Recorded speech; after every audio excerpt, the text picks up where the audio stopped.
Hey everybody, thank you so much for tuning in today. I'm Dane, your host of the Rock and Metal Guardian. Hope you're doing well wherever you may find yourselves. This is episode 22 in my little mini-series called Back to Back, the greatest album pairs of all time. And before we dive into today's band, I want to talk about, in case you're new to the channel or new to the series, what are my qualifications for being considered the best album pairs of all time.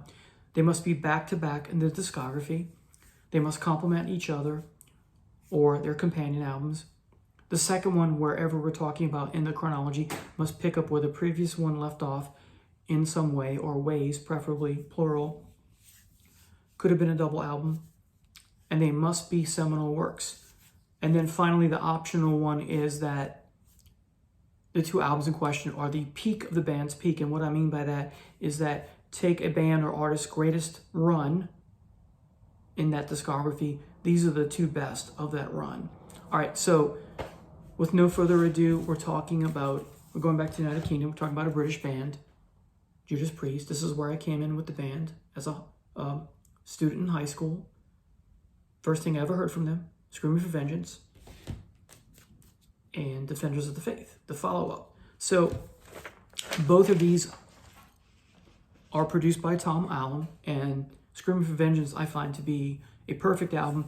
Defenders is not a perfect album, but it's still great, and it pairs nicely with Scream for Vengeance. And many a critic, I don't know who coined the phrase, but many a critic and fans have referred to Defenders of the Faith because of the production and the tone and the feel and the vibe and all that as Scream for Vengeance too.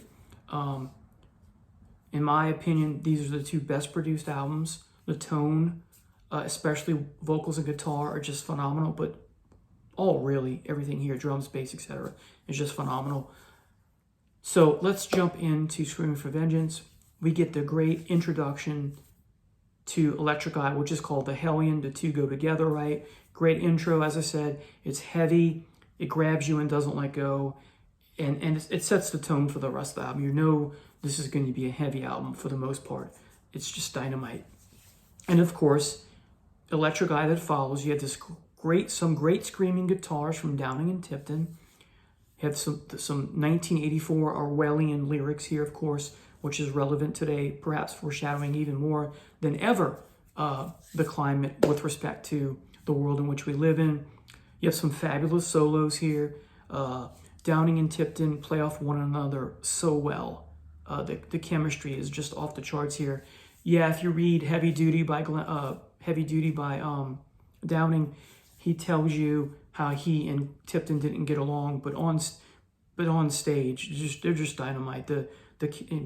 Well, I'm going to talk about this later, but here's Halford and the two guys in that pose, that rocking pose where they go rocking back and forth, that quintessential stage thing you get from Judas Priest. You see that again later on with Accept when they perform live, right?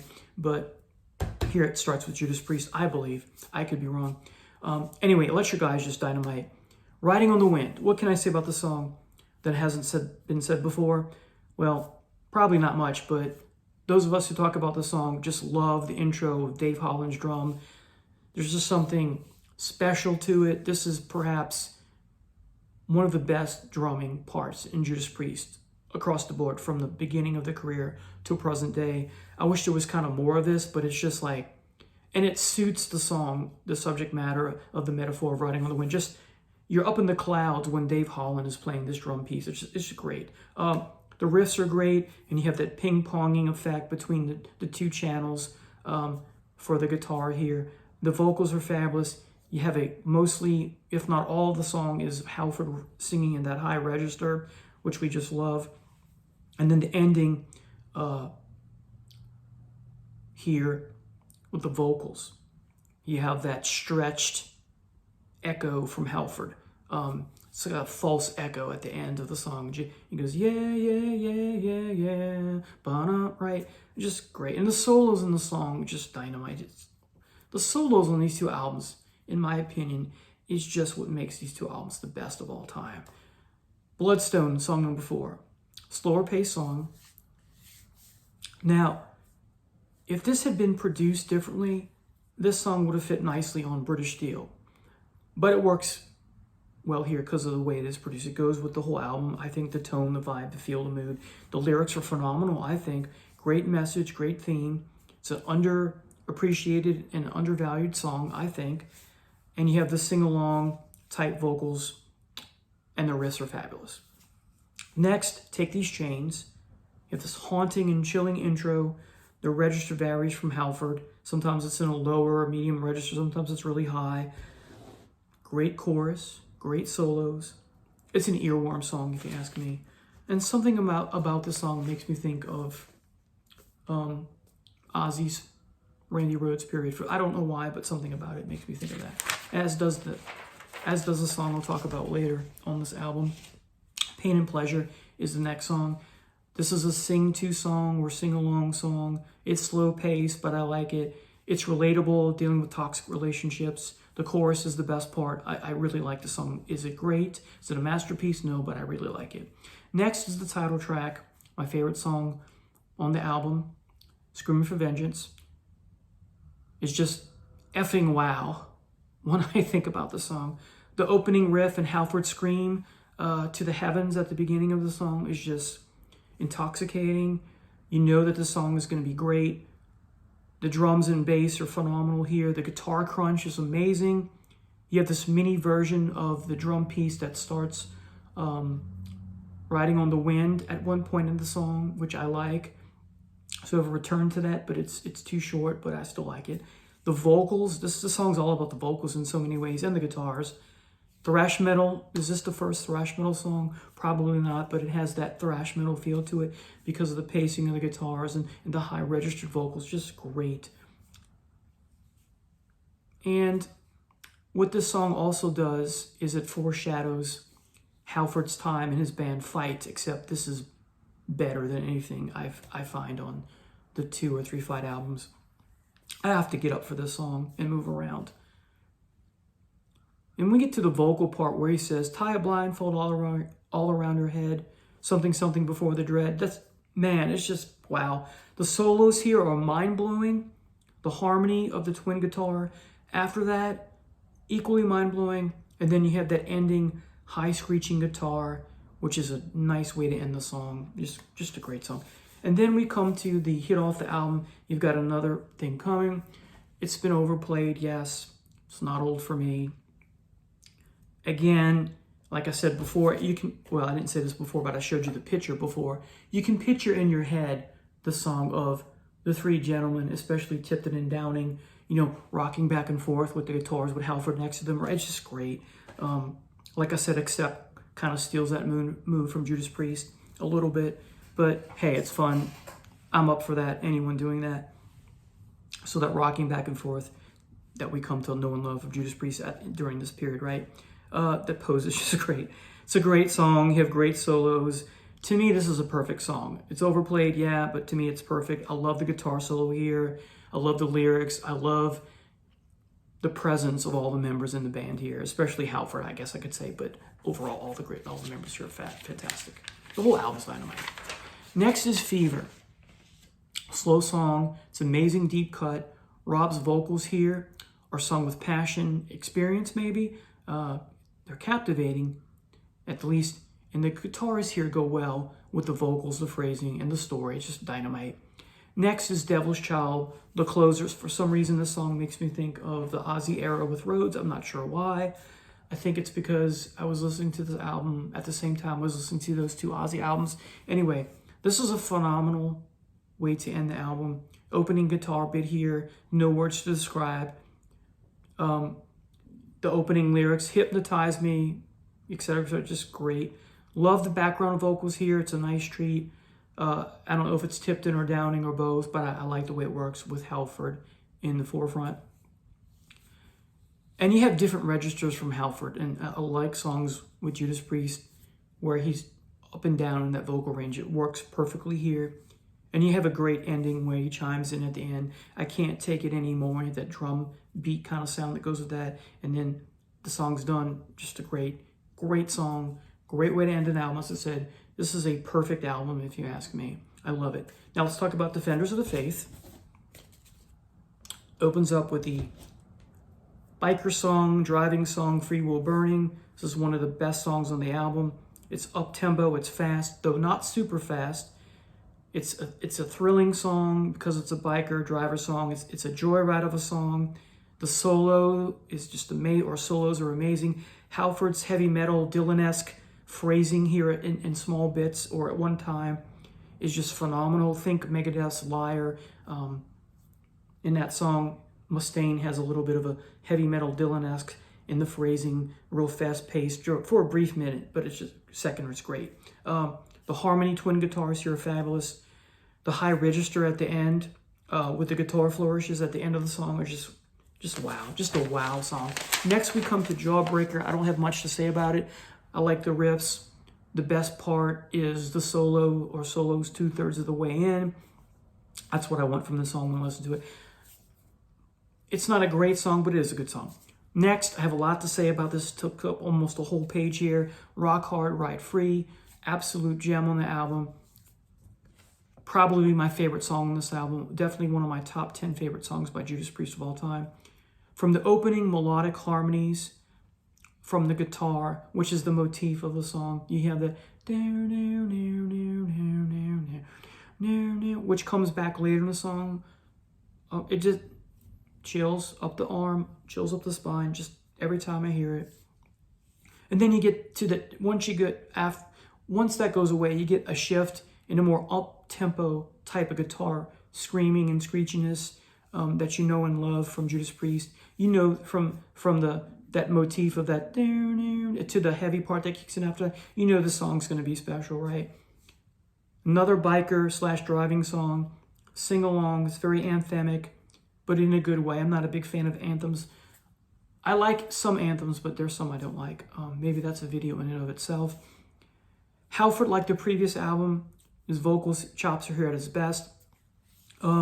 Now, the album notes tell you in this version, not the box set, who takes the lead guitar-wise. So I'm not going to read for every song, but for this song, it's such a special song. Rock Hard, Ride Free. The intro is Glenn. The harmony section is both. The lead break is KK, then Glenn, and the harmony section at the end is both. And this, again, it's all about chemistry. You don't get this with the Andy Sneap stuff, or I can't even remember who the other guitar player is. He's a great guitar player, but there's nothing like the chemistry with Tipton and Downing. The other guitar player will come to me later. Is it Richie something? Anyway, so what a great album because of the solos that take place on this album. Some of the solos are even better than what's on Screaming, in my humble opinion. Not all of them, but the solos on Rock Hard, Ride Free and what's coming later in the album, just some dynamite stuff here. This is why Judas Priest is at their peak. Some of you will argue this is them at their peak, this is them at their peak. It's hard to say which one of the two is the peak of that peak, but anyway, I just love these two to death. So perhaps here in Rock Hard, Ride Free, you have perhaps Tipton and Downing's best work, guitar-wise. And the main solo comes at about halfway in. It's so emotional, it's moving, it's chilling, and it's Alex Lifeson-esque in the sense that when I talked about this before on previous videos, on La Via Strangiato, on the live album, Exit Stage Left, when you get to that 3-minute mark or so, Alex is just pouring his heart and soul into that guitar piece here. They're doing that. That's how it makes me feel. That Downing and Tipton are just pouring their soul and their heart into that piece here. Just great. So chilling. Then the riff returns. And then the motif that, oh man, it's just fabulous. And then you have the fade out at the end, which is great. This song is only 5 minutes and 35 seconds, but it sounds like an epic 10-minute track. There's just so much going on here. There's just so many shifts, and motifs, and it's just great. The next song is an absolute gem as well. It's a companion to the previous song. This song is The Sentinel. This is the next best gem on the album. So as far as songs go, the songs that I like the best are Free Will Burning, Rock Hard, Ride Free, The Sentinel, Night Comes Down. Those are my favorite. The Sentinel and Rock Hard, Ride Free, and Free or Burning are my top 3 on this album. Anyway, so Sentinel. Great story. Why has this not been made into a movie yet or a comic book? The intro is compelling. Like, the what's going to hit the fan. That's the vibe I get from the intro of the song. Hal's register here is amazing. The chorus, sworn to avenge, condemned to hell, makes you think, at least me, of the Hellblazer comic, Constantine, that sort of thing. Again, superb solos here. And since I brought it out, again, not every song, but I have to talk about the lead, who's taking the lead and whatnot. So for the Sentinel, you have it split into 7 sections, starting with Glenn, then KK, then Glenn again, then KK, then Glenn, then KK, then both. So that's the lead breaks here in the song. Again, it's not a long song, but it feels long because of all the shifts and changes that take place. Again, superb solos. 2/3 in, you have the slow part, the narrative from Halford comes in. This is just dynamite. I'm not a big fan of narratives, but here it works. And this is leading up to this is the slow build-up leading to the heaviness that we saw previously in the song. And it's a great scene depicted where the Sentinel gets his revenge and he's killed all the bad guys, right? Great chorus too, just great chorus to the song. Love Bites, next song. This would fit well on Turbo, question mark. If it was produced a little different. It has the same cheesiness that Turbo has. It's an okay song. Has a haunting intro like a horror movie. Has a Ripper feel to it, the song The Ripper from Sad Wings. That's why I like this song. I don't think it's a great song, but I do like it. It's an okay song. Next is Eat Me Alive. Music here is great, I think. Cheesy lyrics, though. It's an okay song because the cheesy lyrics bring it down in its goodness, I guess. Again, the song would perhaps fit better well on Turbo. It was produced a little different. Next is a great song, Some Heads Are Gonna Roll. Great pacing, great riffs, the tone is dynamite, great vocals, great phrasing from Rob. Sing-along to type song. And I'm fond of the song despite of the repetition that takes place. Love the chorus. And once again, during the song, you can imagine Tipton and Downing and Halford doing that rocking while they're holding guitars, right? Just great. It's funny looking, but still. The guitar parts do a great job of providing and lending the sense of danger that the song lyrics provide vocally and lyrically from Halford. Next, we come to a great song, Night Comes Down. Has a Desert Plains vibe to it in tone. It's slow, it's a moody song, but it's compelling. It's rich in that way. The chorus is very emotional. And the short bits with Halford's high register in the background underneath Halford's other register, the more mid-rangey, right, is just amazing. I love that they did that. They have Halford singing, and then underneath that you have Halford, in the background, so he's supporting himself. Just great. This is a nice touch. Fabulous moody solo. Downing and Tipton share the lead here. See, Queensryche doesn't have a monopoly on heavy metal songs about loneliness. See, so this is a great song about that. Next is combining these two.